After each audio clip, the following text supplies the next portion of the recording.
Sir sir கொஞ்சம் நம்புங்க sir, கொஞ்சம் நம்புங்க சார்.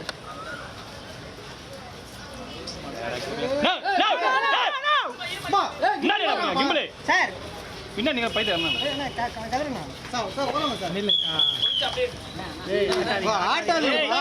கீழே பாரு கீழே பாரு முன்னாடி வர போறீங்க.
மெக்கானிக்கல் இன்ஜினியராக பணியாற்றி வரும் விஜயபாஸ்கர் விஜய் அவர்கள் அகரம் நடத்தி வரும் யாதும் இதழில் எழுதி வருகிறார்.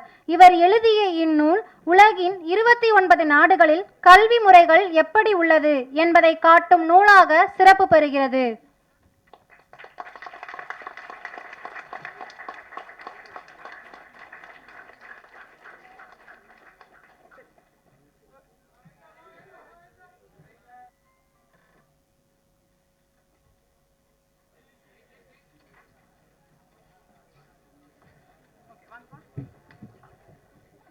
அந்த குழந்தைகளை புரிந்து கொள்ள இந்நூல் சிறந்த வழிகாட்டியாக இருக்கும்.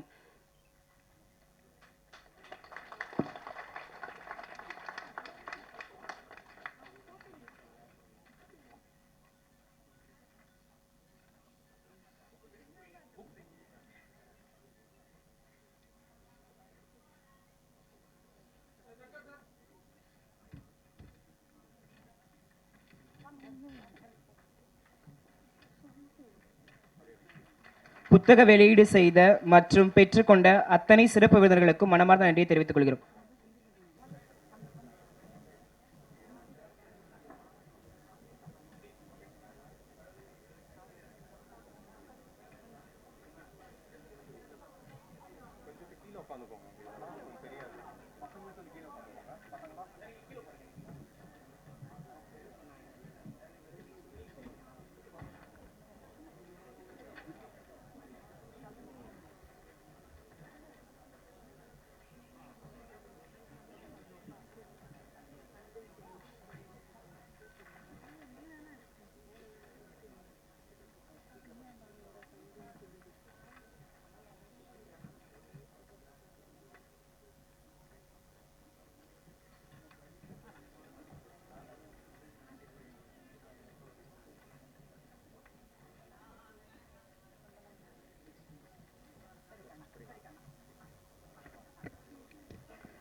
தமிழ் வழி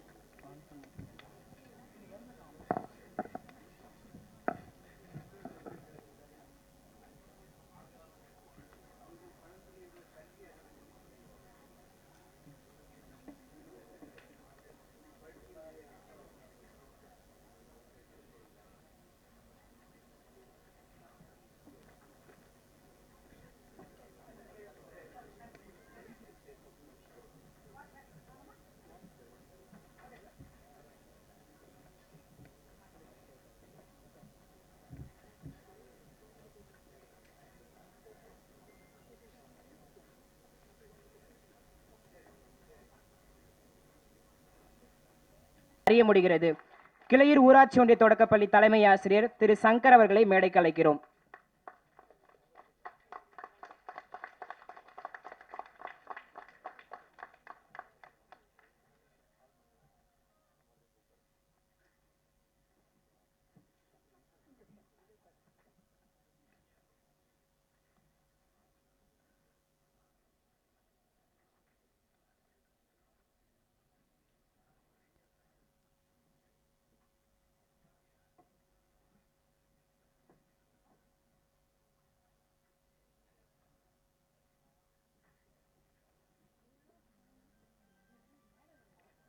உங்கள் தன்னலமில்லாத பணியை அங்கீகரிக்கும் வகையில் ஸ்ரீ சிவகுமார் கல்வி அறக்கட்டளையின் 45வது ஆண்டு விழா மேடையில் உங்களை கௌரவிப்பதில் நாங்கள் பெருமை கொள்கிறோம்.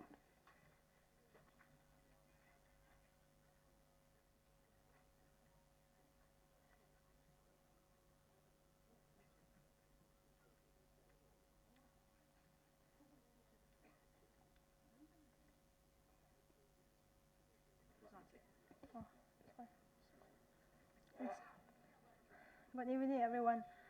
My name is Kolnehat Kipgen. I'm from Manipur. Tonight, I would like to share something about Manipur. As my state has been under a war since 2023, there is a lot of violence and suffering all that time. I belong to the Kukizo tribes, and we are all suffering a lot. If not for this violence, I would have been studying in a college in Manipur itself. I'm grateful to be studying here, but many students from Manipur have dropped out of their schools and college. They can't afford an education. They can't even lead a normal life. Thousands are in relief camps, not being able to afford even basic food. I'm praying for peace to return to Manipur as soon as possible. I hope this war ends soon, so that the future of many students like me is not lost. Please pray for us. I'm thankful for this opportunity. Thank you so much. Sulur girls ஸ்கூலில் படித்தேன். இப்போ வந்து BA LLB Coimbatore லா காலேஜில் படிக்கிறேன். இதுக்கு வந்து அகரம் ஃபவுண்டேஷனும் சிவகுமார் சாரோட charitable ட்ரஸ்ட்டும் எனக்கு வந்து ஃபுல்லாக ஹெல்ப் பண்ணுறாங்க. அதுக்கு வந்து ரொம்ப தேங்க்ஸ் சொல்லிக்கிறேன். நான் கண்டிப்பாக 5 இயர்ஸ் கழிச்சு உங்கள் கூட சேர்ந்து எல்லாருக்கும் இதே மாதிரி சர்வீஸ் பண்ணுவேன், கண்டிப்பாக சொல்லிக்கிறேன். தேங்க்யூ எல்லாருக்கும், தேங்க்யூ.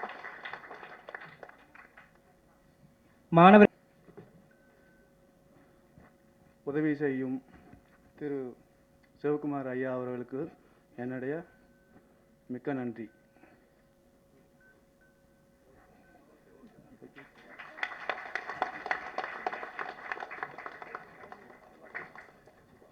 நன்றி ஐயா.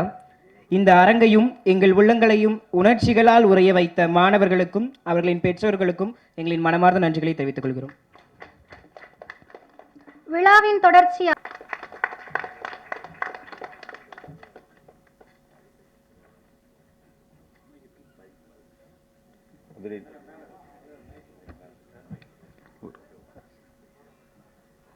தொடர்ந்து 44 ஆண்டுகள்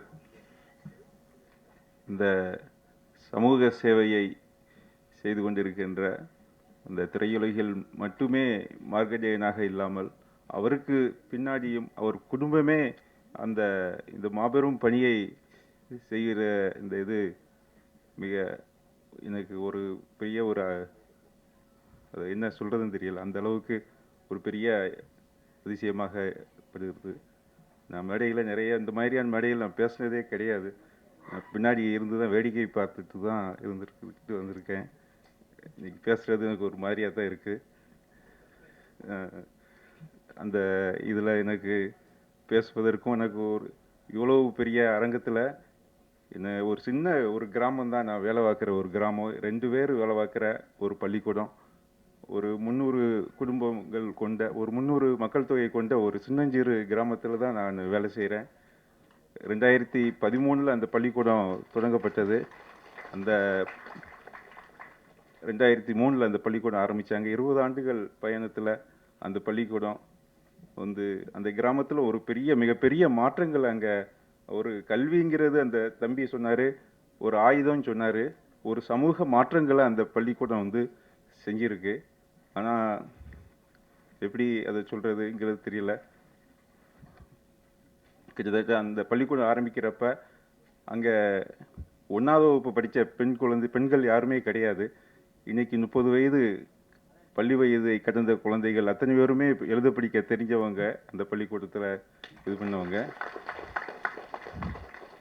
இங்கே சட்டை போடுறதுக்கு பெண்களுக்கு அங்கே அனுமதி இல்லை. அந்த பள்ளிக்கூடம் தொடர்ந்ததுக்கு அப்புறம் இன்னைக்கு எல்லாருமே சட்டை போடுறாங்க. அந்த பள்ளிக்கூடங்களுக்கு ஆரம்பிக்கிறதுக்கு முன்னாடி அங்கே வந்து 100% வந்து அந்த கிராமத்தில் தான் பிரசவம் நடக்கும். இன்னைக்கு 100% மருத்துவமனையில் நடக்குது. அங்கே அந்த கிராமத்தில் செருப்பு போட்டு தெருக்கல்ல நடக்கிறதுக்கு யாருக்குமே அனுமதி கிடையாது, அந்த கிராமத்து மக்களுக்கு முதற்கொண்டு. இன்னைக்கு வந்து அந்த கிராமத்துக்காரங்க மட்டுமல்ல, அசலூர்காரங்களும் செருப்பு போட்டு நடக்கிறதுக்கான ஒரு இது அங்கே நடந்துருக்கு. இவ்வளவும் வந்து இந்த வெளிச்சத்தில் எனக்கு கூச்சமாக இருக்குது. இதை வந்து நான் அவங்க கையால் நான் அவார்டு வாங்கியிருக்கிறேன். அந்த இதுக்கு பின்னாடி நிறைய பேர் இருக்கிறாங்க. அந்த வெறுங்காலோட 2 வருஷம் இந்த பள்ளிக்கூடம் ஆரம்பிக்கிறதுக்காக சென்னப்பன் அப்படிங்கிற ஒரு கல்வி அதிகாரி ஒருத்தர் 2 வருஷம் அலைஞ்சார் வெறுங்காலோட அந்த கிராமத்துக்குள்ள. அரசாங்கம் கொடுத்த பணத்தில் பள்ளிக்கூடத்தை கட்ட முடியாமல் தன் மனைவி, அப்போ தான் கல்யாணமான மனைவியினுடைய நகையை அடகு வச்சு கட்டின அந்தோணிங்கிற ஒரு ஆசிரியர் இருக்கிறாரு. பக்கத்தில் 10 கிலோமீட்டருக்கு அப்பால் இருக்கிற பிஹெச் அந்த சென்டர், அந்த அரசு மருத்துவமனை இல்லை வேலை பார்க்குற மருத்துவர் ஒருத்தர், என்ன இந்த கிராமத்தில் இருந்து யாருமே நம்ம ஹாஸ்பிட்டலுக்கு வரலையே அப்படின்ட்டு இந்த கிராமத்தை தேடி வந்தார். இவங்களோடெல்லாம் இந்த பள்ளி பயணம் செய்திருக்கிறது, இதெல்லாம் சாதிச்சிருக்கிறது. இது வந்து ஒரு கல்விங்கிறது ஒரு சமூக மாற்றத்தை அங்கே இது பண்ணிட்டு இருக்கிறோம். அதில் சங்கீதாங்கிற ஒரு குழந்தை முதலாக அந்த கிராமத்திலிருந்து படிப்பதற்கு வந்திருக்கிறாங்க. அவங்களுக்கு அகரம் ஃபவுண்டேஷன் வந்து அரவணைச்சு அவங்கள படிக்கிறதுக்கு இது பண்ணியிருக்காங்க. அந்த குழந்தை வந்து அந்த கிராமத்தின் முதல் பெண் பட்டதாரி. அவங்களுக்கு வந்து இது பண்ணிடுறதுக்கு நான் ரொம்ப அவங்களுக்கும் அந்த குடும்பத்துக்கும் ரொம்ப மனசார அந்த கிராமத்தின் சார்பாக நான் நன்றி தெரிவித்துக் கொள்கிறேன். இன்னொரு அவங்களுக்கு ஒரு வேண்டுதல் நான் வைக்கணும்னு விரும்பப்படுறேன். அந்த குழந்தைகள் அப்படின்னா பள்ளிக்கூடத்தை விட்டு எப்படா வீட்டுக்கு போவோம்னு நினைப்பாங்க. ஆனால் என் குழந்தைங்க அப்படி கிடையாது. நீங்கள் சனிக்கிழமை பள்ளிக்கூடம் வைங்க, ஞாயிற்றுக்கிழமை பள்ளிக்கூடம் வைங்க அப்படிம்பாங்க. அங்கே வந்து கூட்டு குடும்பம் தான், 100 பேர் கொண்ட கூட்டு குடும்பங்கள் அங்கே நிறைய இருக்குது. அந்த கூட்டு குடும்பங்களில் ஒவ்வொருத்தருக்கும் பிறக்கிற குழந்தைகள் பிறந்து நடந்து ஓரளவுக்கு திடகாத்திரமாக இருக்கிற குழந்தைகள் முதற்கொண்டு இறக்க காத்திருக்கிறவங்க வரைக்கும் அவங்களுக்குன்னு சில வேலைகள் வச்சுக்கிட்டே இருக்கிறாங்க. அந்த வேலைகளால் இந்த குழந்தைகள் வந்து படிக்கவே முடியாது. அந்த ஒரு குழந்தை 4ஆம் வகுப்பு படிக்கிற ஒரு குழந்தை ஒரு 5 மணிக்கு எழுந்திரிச்சு அவங்களுக்கு அந்த மாடுகளுக்குரிய தண்ணியை ஒரு 50 குடம் தண்ணியை சுமக்கணும். 50 குறைஞ்சது. அந்த மாடுகள் பராமரிக்கிறது செய்கிறது எல்லா வேலைகளையும் செய்யணும். இவங்க வந்து அந்த எப்படி நீ இந்த வேலையை செய்யாட்ட நீ பள்ளிக்கூடத்துக்கு போக முடியாது அப்படின்ட்டு மிரட்டுவாங்க. அந்த மாதிரியான ஒரு சூழல் அந்த கிராமத்தில் இருக்குது. அந்த பள்ளிக்கூடத்துக்கு பிறகு பள்ளி வேலைக்கு பிறகு வந்து அந்த குழந்தைகள் படிப்பதற்கான ஒரு தளத்தை உருவாக்குறதுக்கு நீங்கள் உதவி செய்யணும் அப்படிங்கிறது உங்கள் எல்லாரும் நான் கேட்டுக்கொள்கிறேன். நன்றி. பண்ணிடுவாங்க. அந்த மாதிரி பாதிப்பு. அதே மாதிரி சாதி சான்று, இப்படி பல பிரச்சனைகள் இருந்தது. நாங்கள் ஊர்வலம் அது இதெல்லாம் போய் இதெல்லாம் பண்ணுவோம். அதெல்லாம் பண்ணி அதிகாரிகள் கண்டுக்குவாங்க, கண்டுக்காமல் இருப்பாங்க, அப்படிலாம் இருந்தது. இந்த ஜெய்பீம் படம் வந்தது பாருங்க. அந்த ஜெய்பீம் படத்தை அது மட்டும் இல்லை, வெறும் ஜெய்பீம் படமாக மட்டும் இல்லாமல் அதில் அவரே நடித்தார். அவர் நடித்ததுனால அந்த ஒரு ஸ்டார் வேல்யூன்னு அதில் இருக்குது. படத்தை அதே படத்தில் வேறு யாரும் நடித்தார்? நம்ம சந்துரு சாருடைய நீதிபதி சந்துரு, அவர் தான் என்னையை பாதுகாத்தவர். இல்லைன்னா அந்த வீரப்பன் பிரச்சனையில் என்னை உள்ளே போட்டு நைய புடைச்சி என்னை காலி பண்ணியிருப்பாங்க போலீஸு. அவர் பாதுகாத்தது அவர் சந்துரு சார் தான், இந்த வழக்கெல்லாம் ஆடி. அந்த இதில் நடித்து அவ்வளவு நடிச்சதை பற்றி சொல்ல வேண்டியதில்லை, அவ்வளோ பிரமாதமாக இருந்தது. ஏன்னா அவர் சந்துரு சாரோட நான் நெருங்கி பழகினவன், என்னுடைய வழக்கெல்லாம் நான் நடத்தினவர். அதனால் அந்த இதில் நடித்து அந்த படம் போச்சுது பாருங்கள், ஓடிடி தளத்தில் உலகம் முழுக்க அந்த பிரச்சனை தெரிஞ்சு போச்சு. இப்போ நான் ஆடிட்டு இதெல்லாம் வச்சுருக்கோம். அது நிறைய பேர் டிவிலெல்லாம் அது இதை போட்டு அது இது பொய் பிரச்சாரம் பண்ணி அது விளம்பரங்க. விடுதி கட்ட போகிறோம், பழங்குடி இருளர் மாணவர்களுக்கு என்று 2 விடுதி கட்ட போகிறோம். அடுத்தாலும் அந்த விடுதியை நீங்கள் தான் வந்து தொடங்கி வைக்கணும். அந்த விடுதியை அந்த அளவுக்கு அது விரைவாக கட்டி முடிப்போங்கிறத இந்த நேரத்தில் சொல்லிக்கிறேன். அது ஒன்று அந்த தகவலாம் சொல்லிட்டோம். அதுக்கப்புறம் தமிழக அரசுக்கு சில கோரிக்கைகள் இந்த நேரத்தில் சொன்னால் சரியாக இருக்கும்னு நினைக்கிறேன். ஏன்னா அங்கே இப்போ இல்லம் தேடி கல்வி இதிலெல்லாம் நம்ம அகரங்கல்வி அறக்கட்டளையில் உள்ள நம்ம ஜெயஸ்ரீ போன்றவர்கள், ஷில்பா போன்றவர்கள்லாம் அரசாங்க அதிகாரிகளோடு நெருக்கமாக இருந்து பணி செஞ்சுட்டு இருக்காங்க. அதனால் இங்கே நான் கோரிக்கை வைக்கிறது அரசாங்கத்துக்கு கோரிக்கை வச்ச மாதிரி தான். அந்த அடிப்படையில்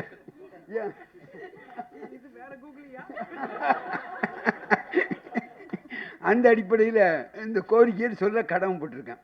வேறு ஒன்றும் இல்லை, ரொம்ப எளிதான கோரிக்கை தான். நான் முதல்ல சொன்னேன், இந்த அரசு பள்ளி, அரசு உதவி பெறும் பள்ளி, இந்த பகுதி உதவி பெறும் பள்ளி 8 வரைக்கும் நல்லா கவனிச்சுங்க. 8வது வகுப்பு வரைக்கும் உதவி இருக்கும், அரசாங்க உதவி இருக்கும். 9, 10க்கு உதவி கிடையாது.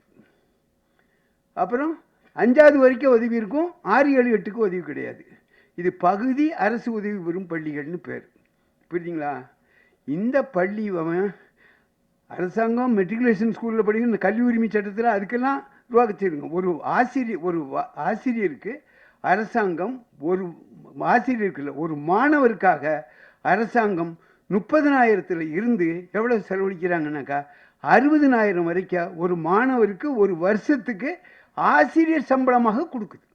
அது கொடுக்கணும். ஏன்னா ஆசிரியர் தான் ரொம்ப முக்கியம். கட்டடம் இல்லாமல் பள்ளி இயங்க முடியும், நூலகம் இல்லாமல் பள்ளி இயங்க முடியும்.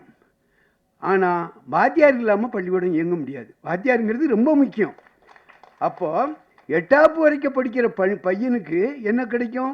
வாத்தியாருக்கு அவருக்கு அந்த பையனுக்காக 40,000 50,000 செலவழிக்கிற இந்த அரசாங்கம் அவன் 9வது இப்போ அதே பள்ளியில் படிப்பான், அவனுக்கு கிடையாது, அவனுக்கு உதவி கிடையாது. அவனுக்கு என்னதுன்னா அவன் அந்த நிர்வாகமே அவங்க அங்கே கொஞ்சம் வசூல் பண்ணி ஒரு 6,000 7,000 அப்படி கொடுக்கறது. இவங்களுக்கெல்லாம் 40,000 50,000 சம்பளம் கிடைக்கும். இதை அரசாங்கம் பரிசீலனை பண்ணணும். அதனால் எல்லாம் அந்த மாணவர்கள் தமிழகத்தில் எவ்வளோ இருக்காங்கன்னா 47,661 மாணவர்கள். அவர்களுக்கு இது செலவு செய்கிறதுக்கு ஒரு 70 கோடி 80 கோடி தான் செலவாகும். தமிழக அரசினுடைய கல்வி பட்ஜெட் 40,299 பள்ளிக்கல்வி பட்ஜெட்டு. அதில் 0.25% தான். 0.25% தான்னா எவ்வளோ குறைஞ்ச அளவு தான். மனசு வச்சா தமிழக முதல்வர் இல்லைன்னா பள்ளிக்கல்வித்துறை மனசு வச்சு அதை செய்யணும் அப்படிங்கிறத இந்த நேரத்தில் சொல்லிக்கிறேன். 1. 2வது, அரசு பள்ளி மாணவர்களுக்கு என்னென்ன சலுகைகள்லாம் கொடுக்கப்படுகிறதோ அது அரசு உதவி பெறும் பள்ளி மாணவர்களுக்கும் கொடுக்கணும். இப்போ காலை உணவு திட்டம் அரசு பள்ளி மாணவர்களுக்கு கொடுக்குறாங்க. அதே இதை இப்போ அண்மையில் 15ஆம் தேதி காமராஜர் அண்ணா பிறந்த நாளா, காமராஜர் பிறந்த நாள், ஆப்சன்ட் மைண்டட் ப்ரொஃபஸர் தான், புரியுங்களா? அதனால் அன்னைக்கு கொடுக்கணும்னு விரிவுபடுத்தியிருக்காங்க. வரவேற்கிறோம். ஏன்னா ஒரு ஊரில் அரசு பள்ளி இருந்தால் அங்கே அரசு உதவி பெறும் பள்ளி வராது. இந்த ஊரில் அரசு உதவி பெறும் பள்ளி இருந்தால் அங்கே அரசு பள்ளி வராது. அப்போ அரசு பள்ளியில் படித்தவனுக்கு கிடைக்கும்னா இவன் என்ன பாவம் செஞ்சான்? இவன் இந்த ஊரில் பிறந்து வளர்ந்துருக்கான், அவன் அந்த பள்ளியில் தானே படிப்பான். அதனால் அரசு பள்ளியில் படிக்கிறவனுக்கு மருத்துவம் பொறியியலில் 7.5 விழுக்காடு கொடுக்குறாங்க. அதுவே இந்த கமிஷன் என்ன சொன்னாங்கன்னா, அவர் பேர் கலையரசன் குழு அறிக்கை. Not less than 10%.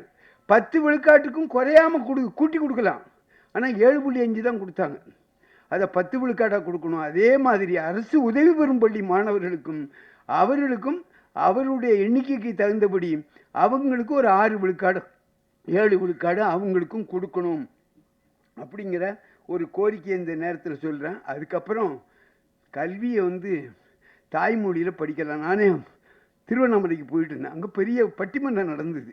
என்ன பட்டிமன்றம்னா, மருத்துவத்தை தமிழில் சொல்லிக் கொடுக்க முடியுமா முடியாதா, கொடுக்கலாமா, யார் நடத்துறது? மருத்துவர்கள், மருத்துவ கல்லூரியில். அதில் எல்லாரும் கடைசியில் நீதிபதி என்ன முடிவு எடுத்தார்னா, மருத்துவக் கல்வியை தமிழில் கொடுக்க முடியும் என்று சொன்னார்கள். ஆமாம், கொடுக்க முடியும்னு முடிவு சொன்னாங்க. அங்கே மருத்துவர்கள் தான் எல்லோரும் இருந்தாங்க. நரேந்திரன் டாக்டர்லாம் இருந்தார். இப்போது நம்ம நாடு எந்த அளவுக்கு வளர்ச்சி அடைஞ்சிருக்குன்னு பாருங்கள். சுதந்திரம் அடைஞ்சு இவ்வளவு நாள் ஆயாச்சு. இப்போ தான் மத்திய பிரதேசத்தில் இந்திய ஆட்சி முடிங்கிறான். ஏண்டா இந்தியில் மருத்துவம் சொல்லி கொடுக்கலாம்ல, நீ இன்னும் கொடுக்கல. மத்திய பிரதேசத்தில் இந்த வருஷம்தான் ஆரம்பிச்சிருக்காங்க, சுதந்திரம் கிடைச்சி இவ்வளவு ஆண்டுகளுக்கு பிறகு. ஆனால் ஏற்கனவே இலங்கையில் அங்கே மருத்துவத்தை தமிழில் சொல்லிக் கொடுக்குற ஒரு முயற்சி இருந்திருக்கு. அதனால் தமிழகம் முதலமைச்சரும் இவர் சுகாதார அமைச்சரும் அப்படி ஒரு மருத்துவ கல்வியை சென்னையில் அதுக்குன்னு ஒன்று இது போட்டு விரைவிலே நாங்கள் ஆரம்பிச்சிடணும்னு அறிவிச்சிருக்காரு. ஐயா, நீங்கள் கஷ்டப்பட வேண்டாம். ஒவ்வொரு கல்லூரியிலையும் ஒரு பிரிவு தமிழ் பிரிவு ஆரம்பித்தா போதும். நான் அரசு கலைக்கல்லூரியில் பணிபுரிஞ்சவங்க. அங்கே தமிழ் வழி வரும்போது 78 வரும்போது ஒவ்வொரு இதுலேயும் ஒரு பிரிவு ஆரம்பிப்பாங்க. அதை மாதிரி பிரிஞ்சால் நீங்கள் புதுசாக ஒரு கல்லூரி கட்ட வேண்டாம். இருக்கிற கல்லூரியில் ஒரு தமிழ் பிரிவு நீங்கள் ஆரம்பிச்சிங்கன்னா, இதெல்லாம் நான் சொல்லலை, கல்யாணி தமிழ் பற்றில் சொல்லலை. நான் எந்த கல்வி, எல்லா கல்வியும் எல்லா மொழியும் கொடுக்க முடியும். அப்படி அந்த மாதிரி செஞ்சால் தமிழ்நாட்டில் ஆங்கில மோகம் குறையும், தமிழ் வழி கல்வி இதாகும் அப்படின்னு கூறி ரொம்ப நேரத்தை எடுத்துக்கூடாது. அதனால் அப்படி எடுத்துக்கிட்டதுக்கு நான் மன்னிப்பு கேட்டுக்கிறேன். அதனால் இங்கே பழங்குடியினர் பாதுகாப்பு சங்கம் சிவகாமி மற்ற ஆட்கள் அவருக்கு கல்வி இந்த துரைக்கண் அவர்கள் வந்திருக்கிறார்கள். அவங்க எல்லாம் பச்சையப்பன் அவர் மாணவர் பருவத்திலேருந்தே எங்கள் கூட இருந்து எங்கள் பள்ளிக்கும் அவர் தான் அது தலைவர், அறக்கட்டளை தலைவராக இருக்கிறார். இன்றைக்கி பச்சையப்பா அறக்கட்டளை 85,000 கோடி சொத்துள்ள அந்த அறக்கட்டளையும் இன்றைக்கி அவர் செயலாளராக இருந்து பணியாற்றி கொண்டிருக்கிறார். அவர் எழுதின அந்த புத்தகம் தான், அதாவது என்ன நிற்க அதற்கு தக ஞானவேல் தான் அதுக்கு அந்த பேரை வச்சார். அந்த புத்தகத்தை பற்றியும் இங்கே பேசி நான் விடைபெற வாய்ப்பு அதை அறிமுகப்படுத்தி சொல்லி விடைபெறுகிறேன். வணக்கம். ஏதாவது தவறு இருந்தால் மன்னிக்கிறேன். 3 பேர் பேசுறதுக்கு என்ன இருக்குன்னு நான் எவ்வளோ யோசனை பண்ணேன். ரொம்ப கனமாக 2 விஷயம் சொல்லிட்டாங்க. அதை கொஞ்சம் ரிலாக்ஸ் பண்ணுறதுக்காக நான் வேறு மாதிரி ஒரு ஃபார்மேட் எடுத்துக்கிறேன். இந்த குழந்தைகளில் கிட்டத்தட்ட 80% நீங்கள் என்னத்தான் ரோல் மாடலாக எடுத்துக்கணும்.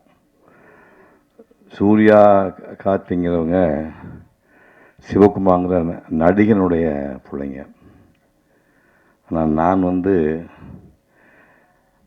ஒரு ஏழை தாயினுடைய மகன். இப்போ நீங்கள் நிறைய பேர் சொன்னீங்க, அப்பா இல்லை அம்மா இல்லை சொன்னீங்க. அந்த மாதிரி நான் பிறந்த போதே என் தந்தையார் இருந்து விட்டார். எங்கள் அப்பா என்ன கலர்னு எனக்கு தெரியாது. அம்மாவுக்கு படிப்பறிவு கிடையாது. ஒரு வானம் பார்த்த பூமி ஒரு 8 ஏக்கராக வச்சுட்டு போயிருந்தார்.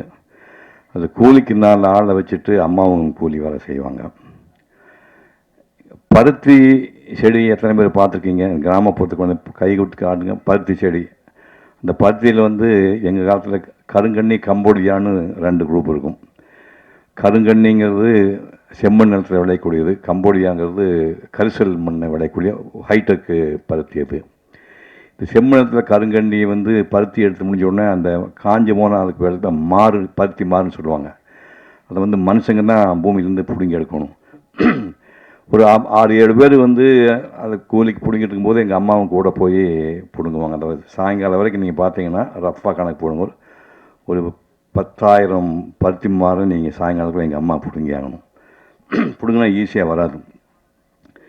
முக்கி பிடுங்கி எடுக்கும்போது 10-15 பிடுங்கும்போது லேசாக அது சிவப்பு கலராகி கொஞ்சம் நேரமாகி மத்தியானத்துக்குள்ளே இது தோல் உறிஞ்சிடும். முதல்ல கொப்பளமாகி உள்ள வாட்டுறதுக்கு அப்புறம் அதே உறிஞ்சிடும். நான் பல தடவை என் தாயாரை மாலையில் போய் பார்க்கும்போது வெள்ளை துணி சுற்றிட்டு இருப்பாங்க. அந்த துணியை பிரித்து காட்டினா உள்ளே வந்து சேப்பாக திட்டிருக்கும். அந்த துணியை ஃபுல்லாக எடுத்தால் ரத்தம் வந்துட்டுருக்கும். இப்படியெல்லாம் வேலை செய்த என் தாயாரை நான் கண்ணால் பார்த்தவன். பஞ்சம்னா அவங்களுக்கெல்லாம் என்னென்னு தெரியாது. பஞ்சம்னா உணவு தான், எதுவுமே விளையாது. அந்த காலகட்டத்தில் ஒட்டக பால் பவுடர் கொடுப்பாங்க. ஒட்டக பால் பவுடர் சாப்பிட்டவங்க யார் இருக்கீங்களா? அங்கே யாராவது கை தூக்க முடியுமா? ஒட்டக பால் பவுடர் இங்கே கல்யாணி ஒருத்தருக்கார். ஒட்டக பால் பவுடர் ஒன்று கொடுப்பாங்க.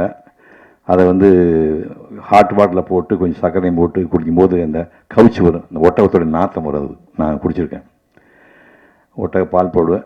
இதுக்குமே வசதி இல்லாதவங்களுக்கு ஆத்தோரம் கற்றாழைன்னு கிராமப்புறத்தில் மக்களுக்கு தான் தெரியும். கற்றாழையில் அந்த இலைகளை வெட்டிட்டிங்கன்னா கீழ்ப்பு அடியில் வந்து ட்ரங்க் இருக்குது, அடி மரம் இருக்கும். மரத்தில் கடப்பாறையை போட்டு நம்பினீங்கன்னா உள்ளே வந்து ஒரு யானையோட தந்தர் கலர், ஒரு வெண் பழுப்பு கலரில் கிழங்கு வரும். அந்த கிழங்குல வந்து இவ்வளோ, இதுக்கு பேர் குதிர்னு பேர்.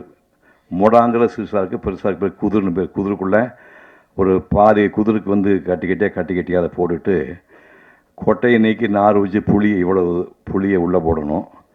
அதுக்கப்புறம் கருப்பட்டி வந்து தட்டி ஒரு 10-20 கருப்பட்டி வட்டு அதை தட்டி உள்ளே போடணும். போட்டு ஒரு பாதி குதிருக்கு தண்ணி ஊற்றி 24 மணி நேரம் இறைச்சிங்கன்னா அந்த பழுப்பு கலரில் உள்ள அந்த கிழங்குல வந்து இந்த புளியோட எசன்ஸும் கருப்பட்டி எசன்ஸ் சேர்ந்து திருநெல்வேலி அல்வா கலர் இருக்கும். இதை வச்சு பார்த்தீங்கன்னா திருநெல்வேலி அல்வா மாதிரியே இருக்கும். சாப்பிட்டிங்கன்னா 2 ஹவர்ஸில் லூஸ் மோஷன் போகும். இதையெல்லாம் நாங்கள் சாப்பிட்டு பார்த்துருக்குறோம். படுத்துட்டு இருக்கும்போது திடீர்னு எனக்கு சாப்பாடுன்னா, எங்கள் காலத்தில் சாப்பாடெல்லாம் தினமும் சமைக்கிறதுலாம் கிடையாது. காலையில் முந்தின நாள் செஞ்சு பழைய சாதம் இருக்கும், சோளச்சோறு இருக்கும். அடிப்பத்தினா அதுக்கு இப்போ சீவச்சோறு சொல்லுவாங்க. சீவச்சோறுக்கு ஒரு சின்ன பீஸ் போட்டு பால், எப்படி மாடு இருக்கிறதுனால தயிர் கிடைக்கும், தயிரும் சீவச்சோறும் போட்டு தான் நான் அந்த ஒரு 6-7 ஆண்டுகள் படிப்பவங்க காலையில் சாப்பிடுவேன். அப்புறம் தாங்க முடியாமல் ஒரு இடத்துல எங்கள் அம்மாக்கிட்ட பொங்கச்சோறு போட முடியாமல் நீ எதுக்காக நீ பெற்ற அப்படின்னு கேட்டேன். அது எங்கள் அம்மா ஒரு பேசாமல் இருந்தேன். அது ஒன்றும் சொல்லாமல் எப்படியோ கடனோடு வாங்கி ஒரு பிடி அரிசி மட்டும் வச்சுருந்து அந்த ஒரு பிடியை வந்து போட்டு சமைச்சு, அரிசியும் பருப்பு சாதம், கோயம்புத்தூர் ஜில்லாவில் உங்களுக்கு தான் தெரியும், நீங்கள் லெமன் ரைஸ் சொல்லுவீங்க, இல்லை அது அரிசியும் பருப்பு சாதம் செஞ்சு பள்ளிக்கூடத்துக்கு போகிற அன்றைக்கி மட்டும் அந்த பாத்திரத்துக்குள்ளே போட்டு எங்கள் அம்மா அனுப்புவாங்க. மற்ற நேரத்தில் கிடைக்காது. சாயங்காலம் கொள்ளு, தட்டைப்பயிறு, பச்சைப்பயிறு, சுண்டல், அதான் நைட் சாப்பாடு. இப்போ போகும்போது ஊருக்குள்ளே பள்ளிக்கூடம் கிடையாது, மின்சாரம் கிடையாது, டாய்லெட் கிடையாது, குடி தண்ணீர் கிடையாது. பக்கத்தில் ஒரு கிலோமீட்டர் தூரத்தில் ஒரு ஊரில் போய் படிக்கிறோம்னா அங்கே வந்து தனியார் பள்ளிக்கூடம், ப்ரைவேட் வாத்தியார் ஒருத்தர் இருக்கிறாரு, கல்யாணசாமி நாடு இருந்தார். ஊருக்கு கோயிலை விட்டு தனியாக மொட்டமே ஒரு மொட்டை மண்டபம்னு ஊருக்கு நடுவில் ஒரு மண்டபம் வந்துச்சு. அந்த மண்டபத்தில் வந்து தரைப்பகுதி இந்த ஹைட் இருக்கும், பூரா தூசி பறந்துட்டு இருக்கும். ஸ்கூலுக்கு வர வழியில் வந்து மாடு சாணம் போட்டுருக்கோம். அந்த சாணத்தை வந்து ஒரு கூடையில் நாங்கள் அள்ளிட்டு வந்து அதை அப்படியே கரைச்சி விட்டு முதல்ல சாணம் போட்டால் சாணத்தில் புகை வரும். சாணம் போட்டு பார்த்துக்கினேன் நீங்கள், மாடு சாணம் போட்ட உடனே அதில் ஒரு புகை வரும். அது பாரு, அந்த ஒரு அம்மா பார்த்துக்கணும். சாணம் போட்டு அந்த புகையோடு அந்த சாணத்தை எடுத்துகிட்டு போய் கூடையில் போட்டு பிசைஞ்சு கரைச்சி அதை வந்து மெழுகி விட்டு அது காஞ்சதுக்கப்புறம் அதுதான் உட்காந்து ஒரு 30 பேர் நாங்கள் படித்தோம். அப்படி 1ஆம் கிளாஸுக்கு 1 ரூபா, 2ஆம் கிளாஸுக்கு 2 ரூபா, 3ஆம் கிளாஸுக்கு 3 ரூபா, 4ஆம் கிளாஸுக்கு 4 ரூபா, அப்புறம் 5ஆம் கிளாஸுக்கு நேராக சூடு பள்ளிக்கூடத்துக்கு போகணும். அந்த காலத்திலேயே வந்து ஒரு மேத்ஸில் ஜீனியஸாக இருந்தவர். நான் பல இடங்களில் இந்த கதை சொல்லியிருக்கேன். எங்கள் பசங்க கோச்சிக்குவாங்க, இது எங்கே போனால் இதையே சொல்லிட்டுங்களான்னு. இருந்தாலும் பரவாயில்ல, மன்னிச்சுங்க, இங்கேயும் சொல்கிறேன். ராம்ஜியாக சொன்னால் சந்தோஷமாக இருக்கேன். காலரைக்கால் காசுக்கு 4 கத்திரிக்காய், 1 காசுக்கு எத்தனை கத்திரிக்காய்? இப்போ நான் சொல்கிறீங்களா? காசு வச்சுருக்கேன் ரெடியாக, காசு வச்சுருக்கேன் சொன்னீங்கன்னா அது பாருங்கள், 1000 ரூபா கொடுக்குறேன். காலைக்கால் காசுக்கு 4 கத்திரிக்காய், 1 காசுக்கு எத்தனை கத்திரிக்காய்? இந்த கணக்கெல்லாம் 4 வயசுக்குள்ளே போட்டு 4ஆம் கிளாஸுக்கு முடிச்சுட்டு அப்புறம் அங்கே போனோம். அங்கே போனோம்னா 6, 7, 8க்கு 2.25 ரூபா ஃபீஸ், 9, 10, 11க்கு 5.25 ரூபா ஃபீஸ். இப்போ வரும்போது அதுக்கு டோட்டல் பண்ணி பார்த்தேன், 365 ரூபா 50 பைசா. எனக்கு வந்து எஸ்எஸ்எல்சி முடிக்கிறதுக்கான செலவு 365 ரூபா 50 பைசா. இப்போ கார்த்தி பையனை ப்ரீ கேஜி சேர்த்து கொடுக்க 2.5 லட்சம் ரூபா கேட்குறாங்க. கற்பனை பண்ணி பாருங்கள், பைத்தியம் முடிச்சுதான் நினச்சி பாருங்க. 365 ரூபா 50 பைசாவில் நான் ஸ்கூல் பையனில் முடிச்சிட்டேன். அங்கே ஒரு கிளைமாக்ஸ் வந்தது. எஸ்எஸ்எல்சி படிக்கும்போது அம்மா பழக்கம் போல் காடுகளில் வேலை பார்த்துட்ருக்காங்க. 5.25 ரூபா ஃபீஸ் மாதத்துக்கு கட்டியாச்சு, மந்த்லி ஃபீஸ் கட்டியாச்சு. ஒரு வாரம் கழிச்சு தலையை சொல்லிஞ்சு என்னடான்னு கேட்டாங்க.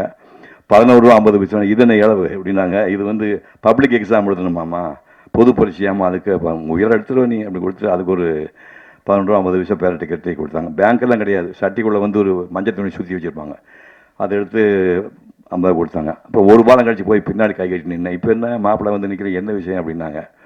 இல்லை இந்த 6, 7, 8, 9, 10, 11 இப்போ இந்த 5-6 வருஷம் படித்தா பசங்க ஒரு 20 பேர், பொண்ணுங்க ஒரு 5-6 பேர், பள்ளிக்கு டீச் பண்ண வாத்தி ஒரு 6-7 பேர், ஒரு ஸ்வீட்காரன் காப்பியில் ஒரு குரூப் ஃபோட்டோ ஒன்று எடுத்துக்கணும். 5 கொன்னே போடுவேன். 5 குழந்தைங்க வந்துச்சு, ஒன்றா செத்து போச்சு, ஒரு பையன் செத்து போச்சு, பொண்ணு செத்து போச்சு, உங்கள் ஒன்றா பிள்ளைகள் செத்து போயிட்டான். ஒரு பொண்ணுக்கு 5ஆவது குழந்தை கொன்னே போடு பையில் என்ன பரவாயில்ல. பேசாமல் வந்துட்டேன். அன்னைக்கு போய் அந்த எல்லாரும் போனாங்க. என்ன மாதிரியே கூட படித்தவங்கள நான் எப்பவும் 4th ரேங்க் தான், விட மாட்டாங்க. ராட்சச பயிலுக்கு முன்னாடி 3 பேர் விடவே மாட்டேன், என்ன முக்குனாலும் விட மாட்டான். 4th ரேங்க் தான் கஷ்டப்பட்டு படித்தேன்.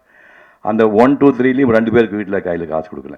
ஒரு 3-3:30 மணிக்கு எல்லாம் பெஞ்செலாம் போட்டு ரெடி பண்ணிட்டாங்க. நான் 3 பேர் வெளியே போகிற பையன் தூக்கி தோல்டு போட்டு எங்கடா போகிறீங்கன்னாங்க. வீட்டுக்குண்ணா குரூப் ஃபோட்டோன்னாங்க. அது காசு கொடுத்தவங்களுக்கு அப்படின்னா, ஓ காசு கொடுக்கலையோ அப்படின்ட்டு பரவாயில்லப்பா ஃபோட்டோவில் நின்று போனாங்க. அது கேவலமாக இருக்குது அப்படின்னு நம்ப மாட்டேங்க. எங்கள் குரூப் ஃபோட்டோ யார் வீடு இருந்தாலும் நான் பார்க்க மாட்டேன். இப்போ எங்கள் குரூப் ஃபோட்டோ வச்சுருந்தா நான் எனக்கு கண்டு இருட்டே குரூப் ஃபோட்டோ பார்க்க மாட்டேன், நம்பவே மாட்டேங்க. 50 ஆண்டுகள் வந்து நான் குரூப் ஃபோட்டோவை பார்க்கவே இல்லை. இப்போ நான் வந்து எங்கள் காலத்து இப்போ டிஜிட்டல் கேமரா வந்துடுச்சு. நான் வாழ்ந்த காலத்தில் வந்து ஃபிலிம் தான் இருந்தது. 192 படங்கள் நடிச்சு. ஆனால் எங்கள் புறமே டிஜிட்டலில் கிடையாது, ஒரிஜினல் ஃபிலிம் போட்டு தான் வந்திருக்கேன். நீங்கள் கணக்கு போட்டு பார்த்தீங்கன்னா ஒரு 4-5 கோடி ஃப்ரேமில் இந்த முகம் இருக்குது. அந்த 5 ரூபா ஃபோட்டோ கிடையாது. ஏதோ கொஞ்சம் நீ கைதட்டுக்காக சொன்னீங்க, இப்போ எப்படி நெஞ்சில் வலிக்கு நினச்சி பாருங்க. அந்த 5 ரூபா ஃபோட்டோ அன்றைக்கி வாங்கி எடுக்க முடியல. அப்புறம் காலம் எப்படி ஹெல்ப் பண்ணுச்சுன்னா, அதுக்கப்புறம் இப்போ 2057 விட்டு 50 ஆண்டுக்கு அப்புறம் அதே ஸ்கூலுக்கு விஜய் டிவிக்காரங்க வந்து மீண்டும் பள்ளிக்கு போகலாம் வாங்க சார்னு கூட்டிகிட்டு போய் அதே ஸ்கூலை தேடி உயிரோட வந்து 7 பசங்க 5 பாட்டி ஆகிட்டாங்க. 4 பிள்ளைங்க பாட்டி நான் தாத்தா தானே, ஒரு 4-5 பாட்டி மாருங்க கூட படித்தீங்க. வாத்தியார் 4 பேர் எல்லாம் வச்சு அதே பெஞ்சு இருக்குது, பழைய பெஞ்சு கிராக் விட்டுருந்து அதே பெஞ்சை போட்டு அதே இடத்துல ஒரு ஃபோட்டோ எடுத்து வச்சுருக்கேன். நான் இப்போ அந்த ஃபோட்டோ வச்சுருக்கிறேன். அதுக்கப்புறம் என்ன பண்ணேன்னா, ஒரு சிஇஓ அதிகாரி சொன்னார், கவர்மெண்ட் பள்ளிக்கு காசு யாரும் கொடுக்க மாட்டாங்க, கல்யாணி சார் தெரியும். ப்ரைவேட் பள்ளிக்கு நிறையா கேபிடேஷன் வச்சு வாங்குவாங்க, கவர்மெண்ட் பள்ளிக்கு காசு கிடைக்காது. நீங்கள் படித்த பள்ளி உங்கள் மாதிரி முக்கியமான ஆளுக்கு நீங்கள் தத்தெடுத்துட்டா அந்த பெரிய புண்ணியம் கிடைக்கும் பாருங்க. அந்த வினாடியே இந்த பள்ளியை தத்தெடுத்துக்கணும்னு சொல்லி தத்தெடுத்து ஊராக போய் 26,000 ஒரு மீட்டிங் கூப்பிட்டா 25 பில்லு நேரம் அங்கே ட்ரஸ்ட் கண்டு பண்ண சொல்லி நானே ரெடி பண்ணி இப்போ வந்து அந்த ட்ரஸ்ட்டில் வந்து 30 லட்சம் ரூபா சேர்த்து வச்சு 10 நாளைக்கு முன்னாடி இந்த பொண்ணு எங்கடாது ப்ரைஸ் வாங்கிச்சு, எங்கள் ஊர் பொண்ணுங்க, இந்த பொண்ணு சூலூர் பொண்ணு அதான் வந்து பாருங்க, அந்த பொண்ணு வந்து ப்ரைஸ் வாங்கியிருக்குது. 1.5 லட்சம் ரூபா இன்ட்ரெஸ்ட் வருது, 30 லட்சம் ரூபா பேங்க்கில் போட்டு 14வது ஆண்டு பரிசு கொடுத்துருக்கேன். இதெல்லாம் எதுக்காக சொல்ல வரேன்னா, எங்கே பிறந்தேன், நீங்கள்லாம் என் மகள் பேரம் பேத்தியெல்லாம் கிடையாது, நீங்களாம் நம்மளாம் ஒரே ரத்தம், நம்ம ஒரே ரத்தம். நீங்கள் நினச்சிங்கன்னா சிவகுமார் ஒன்றுமே இல்லை, சிவகுமார் சாம்பிள். நீங்கள் வந்து உங்களுக்கு இமயமலை இருக்குது, இமயமலை உங்களால் தொட முடியும். ஒரே விஷயம், கல்வி. அந்த ஒரு 11 பேர் படிக்க ஆரம்பித்து நான் ஒரு சந்தா ஒரு தெப்பு தேடி வெளியே வந்தேன். அந்த கல்வி தான் எனக்கு காப்பாற்றிட்டு. கல்வியும் ஒழுக்கமும். காப்பாற்றிப்பட்டு 68 வருஷம் ஆகுது. கை தூக்குங்க, காஃபி சாப்பிடலாம், கை தூக்குப்பா, ₹1 இருக்க மாட்டேங்க, தூக்குங்க. பரவாயில்ல 2 மணி கை தூக்குறானுங்கடா. அடடா அடா மகனே ராஜா, காஃபி வீட்டில் போட்டு தரலையா? அப்படி வா, போட்டு கொடுத்து சாப்பிடாம தானே பெரிய ஆள் பிருந்தா சாரி சொல்லியா, போட்டு கொடுத்து காப்பிட்டு 1958 அப்புறம் இது வரைக்கும் நாக்களுக்கு படல. அப்போ எதுக்கு நம்ம காப்பியே சாப்பிட்டேன்னா தண்ணி அடிப்போமா, மொத்த சமாதானம் பண்ணுவோமா? கல்வியும் ஒழுக்கமும் தான் உங்களை இமயமலை உச்சியில் உட்கார வைக்கும். நன்றி, வணக்கம். கார்த்திக் அவர்களை சிறப்புரையாற்ற அழைக்கிறோம். ஸ்கூலுக்கு போய் படிங்கன்னா பஞ்சு டைலாக் எழுதுது, என்ன பண்ணுறது இவங்களெல்லாம். பெரியவங்க எல்லாருக்கும் வணக்கம், பத்திரிகை தொலைக்காட்சி நண்பர்களுக்கு வணக்கம், மேடையில் இருக்கும் மாயா அவர்களுக்கும் கல்யாணி அவர்களுக்கும் அப்பா அண்ணா அகரம் குழந்தைகள் எல்லாருக்கும் வணக்கம். பெற்றோர்களுக்கு முக்கியமாக ஆசிரியர்களுக்கும் ரொம்ப ரொம்ப வணக்கம். நான் 2 வயசு இருக்கும்போது ஆரம்பித்த ஒரு அறக்கட்டளை. அது சின்ன வயசில் ஆத்தா சொல்லுவாங்க, எது பண்ணாலும் தொடர்ந்து பண்ணுற மாதிரி இருக்கணும், ஆரம்பிச்சு நிறுத்தக்கூடாது. இது சின்ன வயசில் நான் கேட்ட ஒரு வார்த்தை. ஆனால் அது தொடர்ந்து பண்ணுறது அப்படிங்கிறது அவ்வளோ ஈஸி இல்லை. நான் சின்ன வயசுலேருந்து பார்த்துருக்கேன். நினைவு தெரிஞ்ச நாள்லேருந்து வீட்டில் தான் அந்த ஃபங்க்ஷன் நடக்கும். சிவகுமார் கல்வி அறக்கட்டளை ஃபங்க்ஷன் நடக்கும். நாங்கள் சின்ன பசங்களாம் ஸ்கூல் படிச்சுட்டு இருக்கும்போது இருந்தே அந்த ஒர்க்கை பார்த்துருக்கோம். இன்றைக்கி ரொம்ப ஈஸி கம்யூனிகேஷன், ஒரு செல்ஃபோன் இருக்குது, நம்ம தெரிஞ்சவங்களை எங்கேனா ட்ராக் பண்ணி பிடிச்சிடலாம். ஆனால் அப்போ வந்து ஸ்கூலில் ஃபஸ்ட் மார்க் வாங்கின பசங்க, ஸ்டேட்டில் ஃபஸ்ட் மார்க் வாங்கின பசங்களை தேடி பிடிக்கணும்னா அது ஒரு பெரிய வேலை. அப்பாவோட ஃப்ரெண்ட்ஸ் வீரனன் மாமா இங்கே நான் நினச்சி பார்க்குறேன், ராவ் அவர்களை நினச்சி பார்க்குறேன். அவங்க 3 பேர் ஒரு ஸ்ட்ரீட்டில் இருந்து 3 பேர் சேர்ந்து நம்ம ஏதாவது ஒன்று பண்ணணும். அப்பாவுடைய 100வது படம் முடியுது.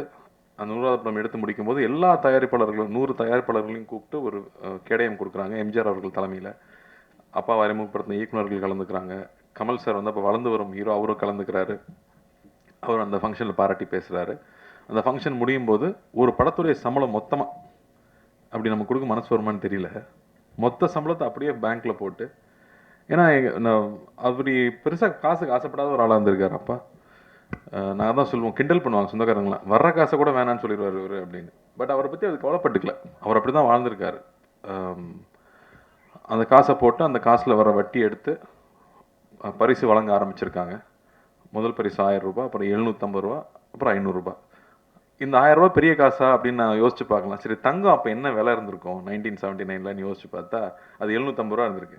ஸோ கிட்டத்தட்ட வந்து 1.5 சவரன் வாங்குற அளவுக்கு பரிசு தொகை கொடுத்துருக்காங்க.